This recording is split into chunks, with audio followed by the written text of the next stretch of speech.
You don't have to tell everybody you are an ethical person. You don't have to tell. After 1 year, 2 years, several years, everybody knows you are an ethical person.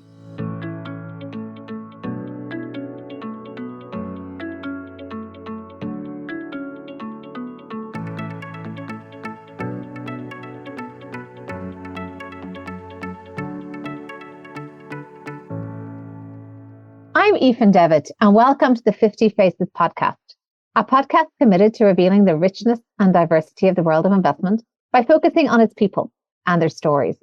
I'm joined today by Everaldo Franca, who is CEO at PPS Portfolio Performance, a role he's held since 1996. He has deep experience with advising pensions and institutional investors in Brazil, and we recently met for lunch during my recent trip to Brazil in a restaurant in Sao Paolo. And I wanted to feature him not only as a special guest in our Latin American Voices series, but in our main series too, as I think that his insights around pension fund activity in Brazil will be very interesting for global listeners. So welcome, Everaldo. Thank you for joining me today. Nice to meet you. Thank you for inviting me for that. Well, before we launch into the world of pensions and institutional investing in Brazil, can you tell us a little bit about your background, where you grew up, what you studied, and how you came to enter the world of investing? Well, it's of course a long story because I'm already 67, but I was born in the Sao Paulo state. I went to Sao Paulo University for my engineering course. I'm an electrotechnical engineer. After that, I started working as an engineer. I became a father quite early at 23. I've got 4 children now. And well, I had to work a lot, because when I was 25, I've got already 2. And after those 2 years in engineering, there came, the crisis in Brazil, economic crisis was deepening. There was the terrible crisis of the external debt in Brazil. And the previous, it was the military regime. They did some mistakes in managing the economy, and mainly because of the oil shocks of the 1970s, Brazil went into deep problem. Well, at that time, Brazil imported 90% of the total oil consumption. Now it is an exporter, but not at that time. So there was inflation, and inflation was growing. When I graduated, it was around 100% per year. And it got worse and worse until we've got in 1994 the Plano Real, which really killed the superinflation with hyperinflation peaks. But until then, we reached some 12,000% per year inflation levels. And so I had to change jobs, to move from one job to other, just to make 25 or 30% more money. And at the same time, inflation was accelerating and it was destroying my purchase power at the same time. So I was running without leaving the same place. It was difficult, but I wanted to launch my own company. And in 1987, I got involved with portfolio performance evaluation. So it was the basis for my company. You imagine, in 1991, I was used to running some presentations and being a speaker in events in Brazil, talking about risk-adjusted performance. And people didn't pay attention to me. Well, the market was not developed enough to discuss those things. Even the magazines publishing rankings only based on returns. But in 1996, I thought that the market had evolved a little. So I developed the first software in Brazil for portfolio performance evaluation. It was the beginning of PPS, and I've got my first client by the end of that year.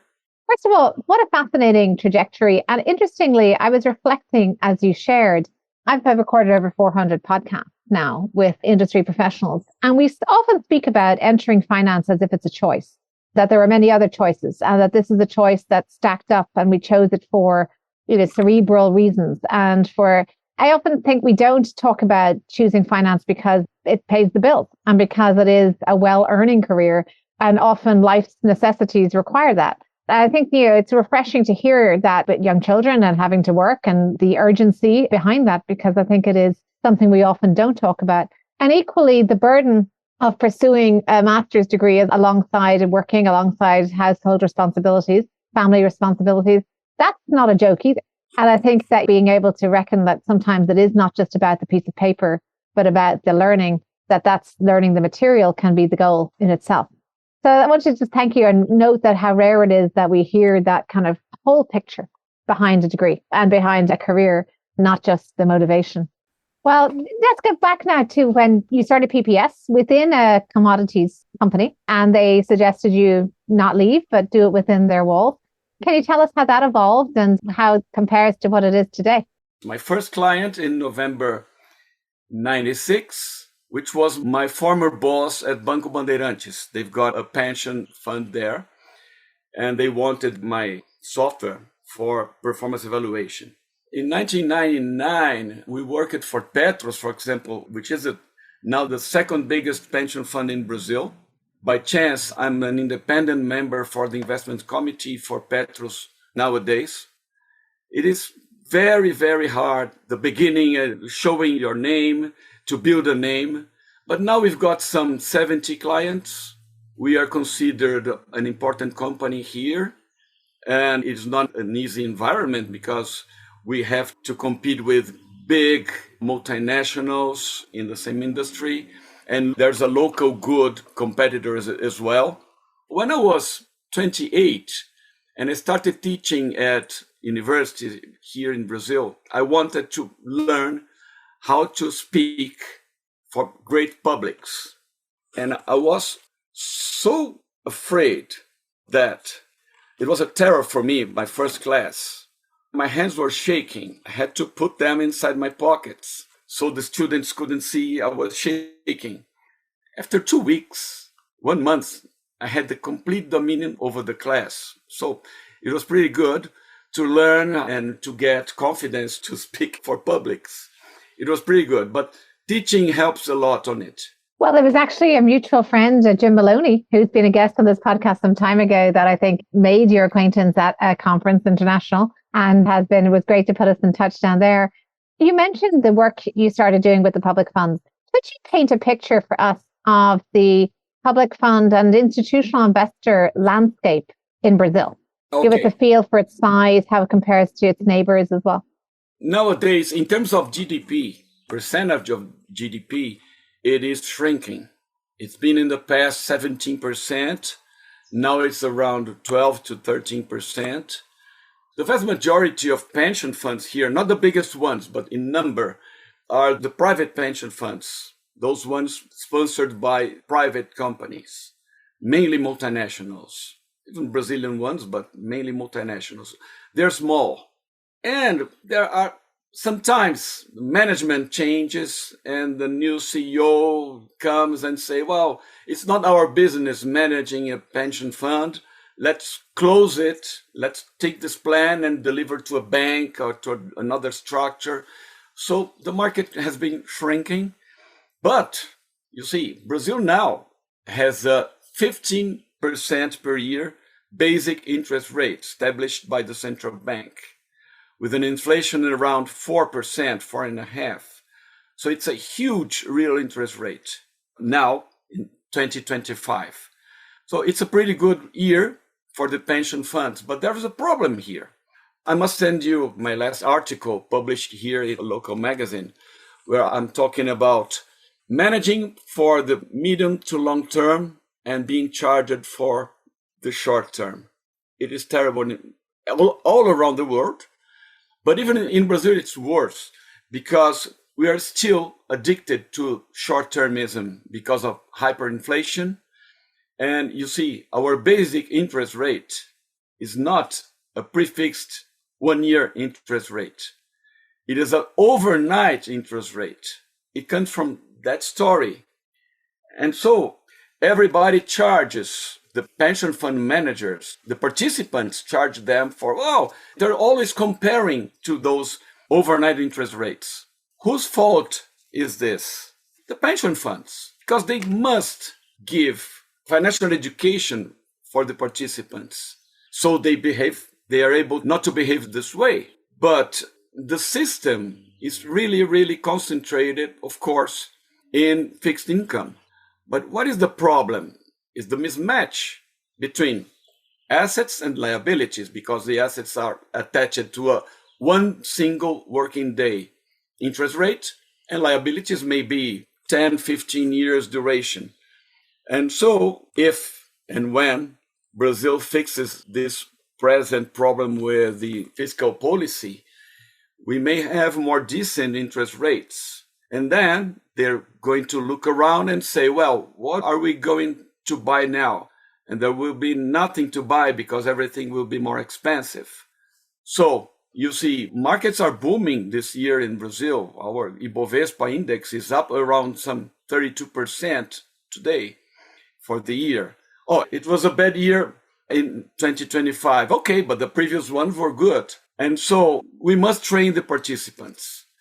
And we are investing internationally just a little money. Why? Well, domestic bias is terrible here as well. But after some pretty bad years here, from crisis to crisis, they may be learning that international diversification is important. I've been preaching for that since 2007. It's been a long time, almost begging them, please. I go to some boards to say, well, please, I beg you to invest internationally. And some guys say, no, but investing internationally is too dangerous. Oh, come on, guys. You call your headquarters in the US and tell them, oh, what you're doing there is wrong. You're investing in Europe, the US, and Japan. Oh, that's too dangerous. Sell everything and come to Brazil. Put all your money here. You're going to lose your job. Come on. But it's really a hard task.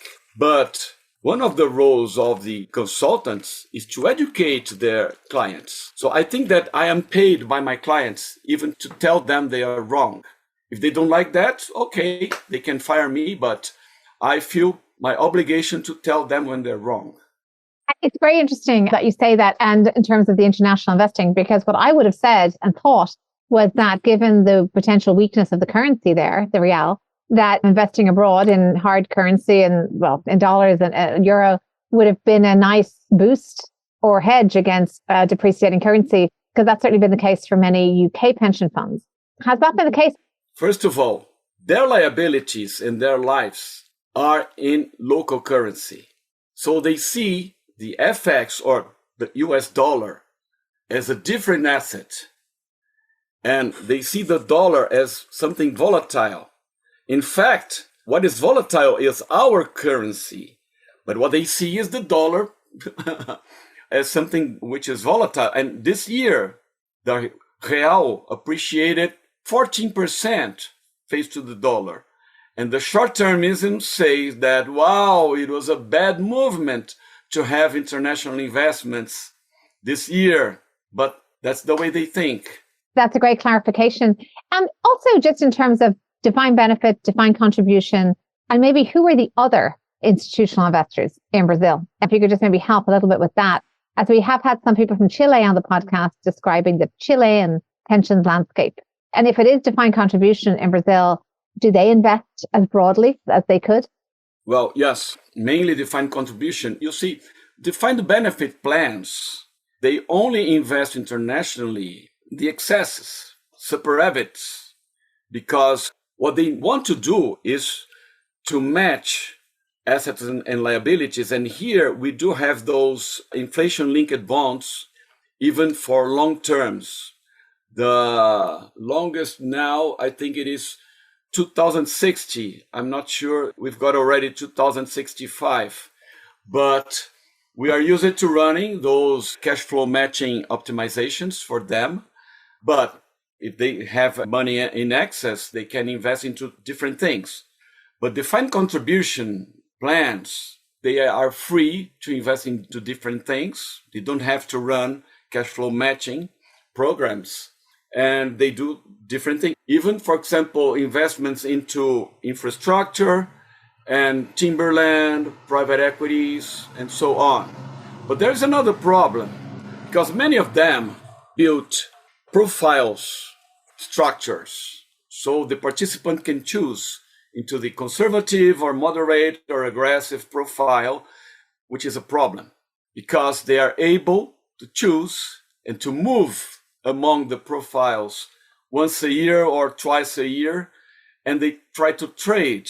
And you can imagine, well, when market timing, well, I've been studying this subject for 38 years, since 1987, running regressions to detect the stocks market timing activity in portfolios.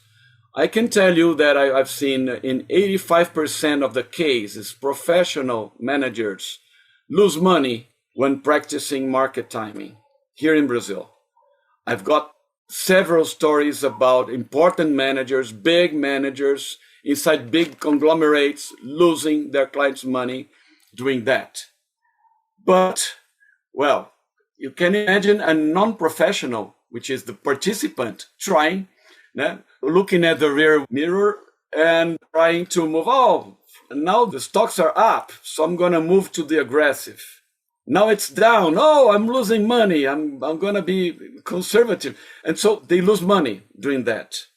And as they move a lot, it is difficult for us to put, let's say, 5%, 6% and put into a private equity fund.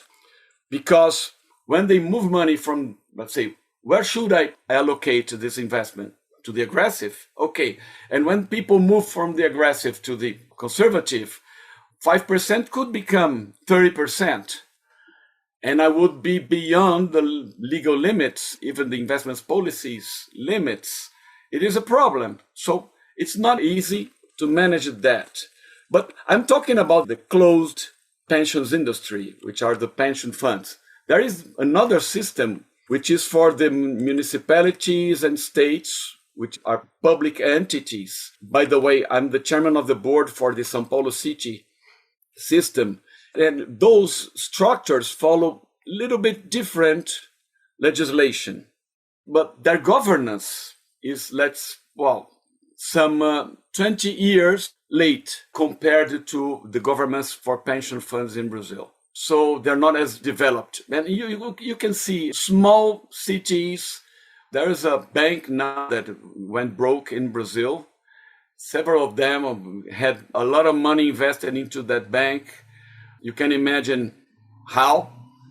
But you see, and there is the open pension system, which you can buy at any bank branch, which is even now, it is getting bigger than the pension fund system. So the pension funds is not the only pension structure we've got in Brazil. And one question that often comes up with institutions here, may or may not come up in Brazil, is around a focus on sustainable investing. And perhaps we speak about having net zero targets and seeking impact. Do you see any of that from the institutional investors you work with? It's something that's very common in Europe, very common in Australia, for example. Yeah, well, they are more concerned about the returns because even after the pandemic, we've got some bad years for the stocks, for example. And when interest rates were put down almost to zero, it was 2%. For Brazil, 2% interest rate is something like magic, but it happened. And when things went back to normal, well, interest rates increased a lot and all the bonds lost value and returns were terrible, even for the fixed income portfolios. So they need returns. They need to deliver to their clients, which are the participants. They look at returns. But our legislation forces the pension funds to state into their investment policies how will they deal with ESG criteria.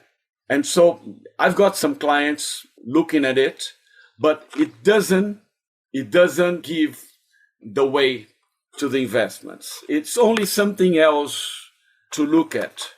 I'm fighting for this kind of investment for obvious motives. But in a country like Brazil, where big part of the houses are not connected to the sewage structure, and some kids, some children play in very dirty environments, Well, this kind of investment into water and sewage is particularly important, both socially and for the environment. And it is growing in Brazil because we've got a reform in this specific legislation, where in the past only governments were allowed to detain those companies, water and sewage companies. But now it may be a private company. So there's huge investment into those things here in Brazil now. But in fact, this is not the main concern. ESG is not a main concern in terms of investments for the Brazilian pension funds. It may be for the big shots, like Previ, I'm aware they take a look on that as well. We've been discussing this at Petros, but I haven't seen many pension funds taking this into consideration when establishing their investment policies and selecting portfolios. Very interesting, especially given Brazil hosted COP this year. I'm sure it's one that was on headlines and at the top of mind, but I guess there are other priorities when it comes to the investing side. My last question on the investing before we move to some concluding questions on reflections. As you look to the next 5 years, are you excited? What excites you about the opportunity set in investing or structural change? Well, in Brazil, the big opportunity is in the infrastructure side, because the governments, all of them, realize that they don't have money to invest into roads and ports anymore. And they're working on concessions and privatizations, and there's a boom here, but not enough to put the country to grow what is needed. So there's huge opportunity on that. And in timberland as well, because Brazil has it's a differential. In North Europe, it takes some 20 to 40 to 50 or more years to grow a tree, to cut it, to produce pulp. But here, it may be 6 to 7 years. And let's say you make a cut in 7 years, and in 3 years, you have a new tree and you make a second cut. So in 10 to 11 years, you can make 2 cuts. And so productivity here is wonderful.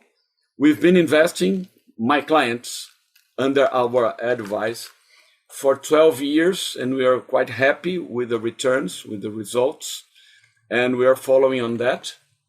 And even there's a political question here. We've got the presidential elections next year, but it depends on the program presented by each candidate, maybe the president incumbent or the opposition, who knows? What is important is how to deal with the fiscal side. Because Brazil, in the 80s, I was desperate in the 80s. I said, well, when will this nightmare end with hyperinflation? We've got a problem with no international reserves at that time. It lasted till 2002. But now we have big reserves, almost $400 billion, some 370. No problem anymore, but it was a big problem. And hyperinflation, no problem anymore. And the fiscal, hyperinflation was a result of the fiscal problem, okay. But it's been solved not completely. So there is a final job, something to be fixed on that. And so if the new government, any government it may be, addresses this problem, we're going to have a boom in stocks, in the fixed income, with interest rates going down. It will be a wonderful place to invest into. If there's a government from 2027 on who says, no, the fiscal side is okay, we're not doing anything to change it, we'll be in deep trouble. And so the problem will solve by itself, because the way to solve the domestic debt is through inflation. So inflation takes the money from the population and directs it to the government. So it's solved by the worst way. And I believe that it happened in the past in Brazil, that deep economic problems leads to government changes. Or they kill the king, or there's a revolution, or there is a new election, or there is an impeachment, but a deep problem in the economy changes governments. And so it could happen in 2028 or on. I think that Brazil will be a pretty good place to put your money from now on. I believe that. Well, very interesting. Well, we'll watch this space, and I love the optimism. Certainly my time there, I came away feeling full of that optimism, and certainly the energy and drive of the population in Sao Paulo is evidence of that. And I'd love to now move to some closing questions. So you've spoken a lot about your career, and we've already kind of touched on the ups and downs. Was there anything in particular, any setback that you learned a lesson from, maybe a takeaway that you had from that? First lesson, one place is different from other. When I lost my job as an engineer, I had 5 months before being fired, I applied for another job in a big multinational, and I've been selected. They were requiring 3 years experience. I've got only 1.5, but they liked me. And they made a very good proposal to double my salary, pretty good. So I asked it to quit. And they said, no, you're going to cause a terrible problem for us if you leave. We're going to double your salary as well. We're going to give you this and this and that. So it was a familiar company and a family managed company. And I've been presented to them by the grandfather of a very good friend. I thought, okay, I owe something to them. They gave me the opportunity, so I gave up of the big multinational. Well, the guy who would be my boss knocked at my door on a Sunday. I came here to tell you are doing a big mistake. I said, okay, I gave my word. I'm going to stay where I am. And 5 months after, I was fired because there was a crisis and I was unexperienced professional as well, but I lost my job. After that, some years after, 94, first time I asked to quit at the commodities company in 94, they said no, because I've been invited by a friend to join him to launch. He had already launched a consultancy and he's got 2 big contracts, and called me and said, Everaldo, everything we wanted all the time is here. We've got a consultancy, come here to work with me, to be my partner. So I told the guys, well, I'm leaving because I'm gonna... No. Allow us to call the headquarters to try to build a pack that may be beautiful for you. I said, okay, I'm going to move, but well, why say no? Okay, that's fine. And after a week, they presented me such a pack. Well, my house I bought after that with my bonuses. The house I'm talking to you right now. Well, it was wonderful. If I thought that, well, I went through this before. They promised a lot to me, and after 5 months, I was fired. Now, no, I'm not. No, they were different. It was a different company, more than 100 years company. Well, I trusted them. It was pretty good doing that. So things are really different, but nobody taught it to me. I learned that by experiencing things. A good outcome for sure. The second one, it is interesting. Yes, we start to think that patterns repeat, but not necessarily, which is the importance of being open-minded. I think very good. This question is around any creed or motto that you have for life. And we talked about your sport and how important it is to keep the mind healthy, about your love of reading. Anything you can leave us with in terms of a takeaway or maybe advice for your younger self? Everybody says work hard. It's not only that. You must be lucky. You see, my job at this wonderful company, the commodities company, I was making little money. I was owing money to the bank in 1992. And I called a friend just to say hello, because I'm used to talking to my friends. I've got lots of friends. I'm very happy with that. I'm a very lucky person. And I called a friend, was an engineer, and we've been colleagues at business administration at night as well. Those guys that did the same as I did in the 1980s. Just say hello. And he said, well, Everaldo, Do you remember that guy? Oh, yes, our colleague. Yeah, but he moved to Rio. He got married. We went there to the wedding party. But he moved to Rio. Yes, he's back to Sao Paulo. I never go downtown. Never. But I had to go there to solve something. And in the middle of the crowd, downtown, I met him. Oh, he's back. Oh, yeah. Well, okay. Give me his contact. And a week after, I called the guy. He was working as a soybeans trader for this company. And exactly at that time, he said, Everaldo, our financial manager left. They're looking for a new one. Give me your curriculum.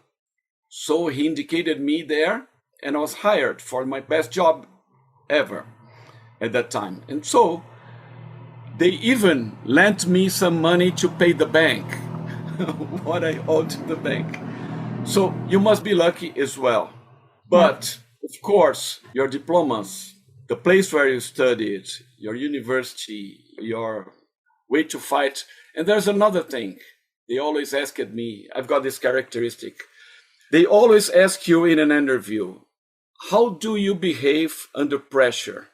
And I never lied about that.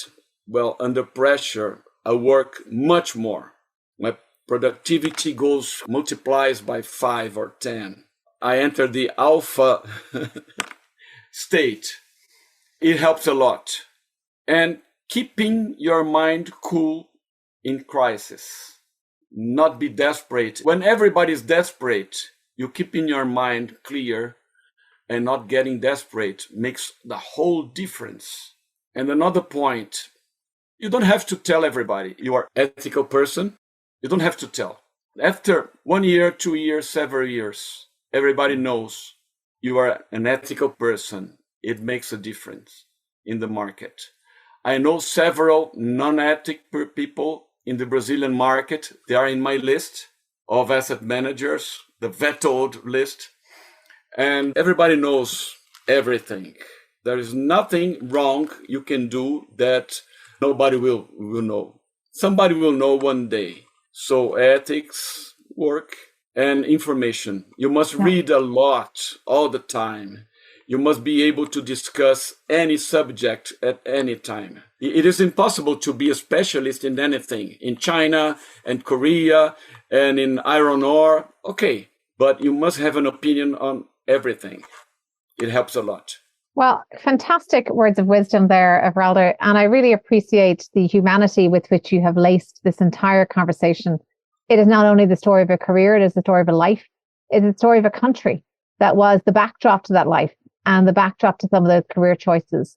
But overall, there is a story of giving and giving into the institutional landscape of Brazil and continuing to give and continuing to seek to move the needle.